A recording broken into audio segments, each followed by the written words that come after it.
Good morning, good afternoon, and welcome again to the latest ADM Agriculture Grain Market Update. It's been a bit of a slow news week, to be honest, in the last 7 days. Prices have moved sideways to slightly lower generally across all markets. And really, we're waiting to see what next week's USDA is going to bring us from a fundamental update to perhaps reinvigorate price direction. So with that in mind, we thought we'd take a slightly different approach this week and maybe look at the markets from a technical analyst's point of view. I'm joined as ever by my colleague, Freddie Humfrey, and as well as being our wheat trader, Freddie's also our resident technical analyst. Freddie's qualified through the Society of Technical Analysts and is well able to give us an opinion from a technical standpoint on these markets. So Freddie, over to you. Yeah, thanks, Jonathan. So to start off with, we're going to look at Chicago wheat, May 21 on a daily perspective. So as we all know, we've seen a market that has moved higher over the last several months. We've got this nice long uptrend. This has been taken over by a more aggressive medium-term uptrend here, which actually enabled us to see a high trade on the 15th of January. Since then, and that level there of which we've created a topside resistance of level A, we've managed to trade sideways between this channel of level A and the support at level B, and that's then recently in the last week or so interacted between this more aggressive uptrend and a more recent short-term downtrend. Now, what we're looking for from this chart, from a technical perspective, is either a break to the upside and break this short-term downtrend, in which case we would expect to test again the high of A, or break this medium-term uptrend, so move lower and test the B level that we've seen historically. So quite a critical point for the market, really. Yeah, exactly. Really important. The next few days' action will be pretty crucial.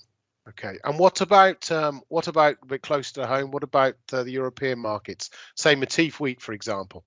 Yeah, so we've got again Matif wheat on the May 21 contract, a daily again. It looks very similar, to be honest with you, Jonathan. So we've got this long-term uptrend that we all know about, a more aggressive medium-term uptrend, a high that we saw back in mid-January. We pulled back from that high and that level A resistance to the more medium-term aggressive uptrend.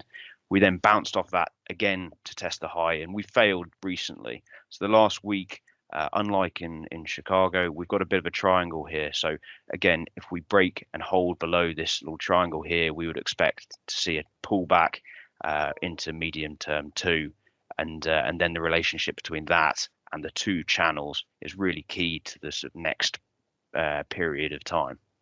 So again, we're at a point in the market where if we see a break of this support line, we could see a further drop in prices in the short term, and from there it'll really depend on what comes next as to terms whether we can re-establish a new market high. Yeah. What about London? So yeah, London looks a little bit different actually, Jonathan. So unlike Chicago and Matif, which were quite similar, we still have this long-term uptrend, but what we don't have is this more accelerative medium term. So we pulled up to the high again, that high of A resistance level on early January. We then saw a downtrend which pulled all the way back into that medium and long-term uptrend. That was then broken. We continued to move higher, but unlike we saw in Matif and Chicago, we haven't pushed back up to that high level that we saw early January, and we've just got a more sedentary market at the moment that's a bit more sideways and range bound. I guess sterling must have had quite a big effect on the London wheat market, though.